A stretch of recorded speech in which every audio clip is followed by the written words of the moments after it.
Dissociative identity disorder. Now, many of you who just heard me say that may not know exactly what I'm talking about, but I hope that after today you can have a better idea. First, I'd like you to think for a moment of how many people in your life do you know who have red hair, whether it be somebody that you've walked by on the streets, a friend, a family member. How many people in your lifetime have you seen with red hair? You may know that 1% of the population globally has red hair. This is the same percent of the population that has been diagnosed with dissociative identity disorder. So what is this disorder? What you may have heard of before is multiple personality disorder. This is the name that DID had before 1990. Medical practitioners made a difference and a change in this name in order to more correctly identify this disorder for those who have it and medical practitioners alike. They wanted to make a difference between the word personality and identity, and they also wanted to make note of the dissociative part that isn't involved between a host changing into a different alter. As opposed to a personality, from your personality at work to with friends, or from church to at home, this is a completely different identity change. These different identities can have different ages, different gender from the host. They can have different names, different races, different memories, and often can even be different species. So these are completely different identities, not just a personality switch. But what is dissociative identity disorder and how is it caused? DID is a creative and highly structured, intricate coping mechanism for those who have experienced repeated traumatic trauma before the age of 8.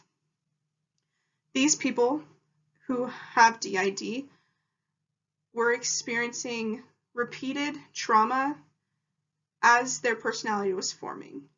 Since the mind cannot handle this intense trauma that the child is dealing with, the mind decides to create an amnesic wall between the host, the person experiencing it, and this new alternate identity.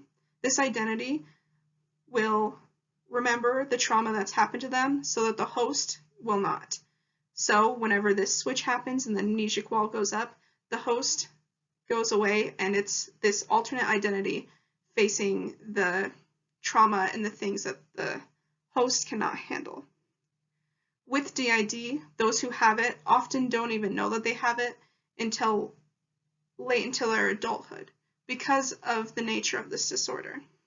With this disorder, it is designed so that the host does not know that they've gone through these bad things, and often when the host is told that they may have this disorder, their first reaction is to deny, deny, deny. This is because this specific disorder is designed to keep the host from knowing these things have happened to them, much like PTSD. So with this disorder, there are many stigmas and myths that come along with it. Some of the stigmas and myths behind DID are that, one, DID isn't real. It's just something that somebody wants to make up for one reason or another. Another stigma or myth of DID is that DID is just another form of schizophrenia. Unlike schizophrenia, which is a chemical imbalance in the brain that's there from birth, DID is created through trauma, much like PTSD, so it isn't something that a person is born with. Another stigma or myth is that DID is just another personality disorder. This was another reason why practitioners decided to make a difference between multiple personality disorder and DID so that this kind of confusion wouldn't happen. Another myth is that DID alters are often obvious and very extremely different to one another. Alters can be similar, different, they can have the same age, they can have the same personality most of the time, but the main difference is that they will have different memories and different ideas on things in order for the host to stay safe. Another myth is that DID is just something that we see in Hollywood, something that is just portrayed in movies or in comedies in order to portray a point.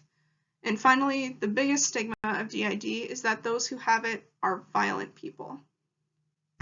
So if the stigma is there that they're dangerous, the question has to be asked, are those with dissociative identity disorder inherently dangerous? let's take a look at how Hollywood and the media has portrayed them recently. Split is a horror movie that was created in 2017, centering around a man that has multiple alters, some of which are homicidal and violent. Spoiler alert, this guy kills a few people. In this movie, it encourages the narrative that those with DID and those who live with it are inherently dangerous. Though this movie did have some correct facts about DID and did show some awareness to it, it ultimately did more harm to the DID community than good. In this movie, it stimulated the fear for those who have DID, portraying them to, at least in this world, have often evil and homicidal alters. In other cases, it affirmed the stigma that DID isn't even real, that DID is just made for cinema and movies alike. But how do we know that DID is real if this is what the media is showing? Let's take a look at DID's acknowledgement in the psychology and science community.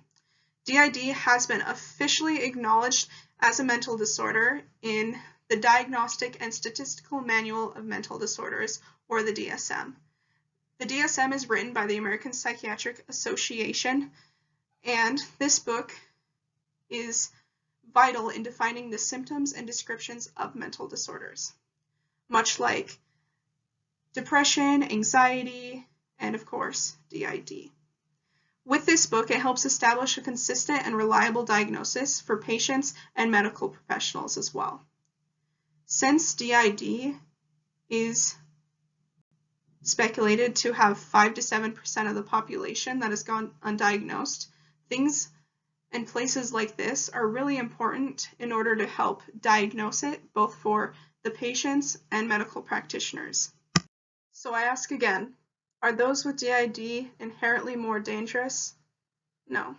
People with DID are no more likely to be dangerous than anybody else in the population. Though there are very few documented cases linking crime to DID, all of these cases have proved inconclusive as of now. If anything, those with DID are arguably less likely to be violent abusers because of the role that they tend to take on later in life. Much like as a child where they were a victim, they tend to take this role later in life. And those who have been through something so traumatic often tend to not be abusers themselves. So we've defined what DID is. We've seen the stigmas that they've faced. We've seen how they're being portrayed in the media. We've seen their actual acknowledgement in scientific journals. But what do we do with this information, and why is it important? DID is a very widespread disorder. It takes up 1% of the population and 5 to 8% that's undiagnosed now.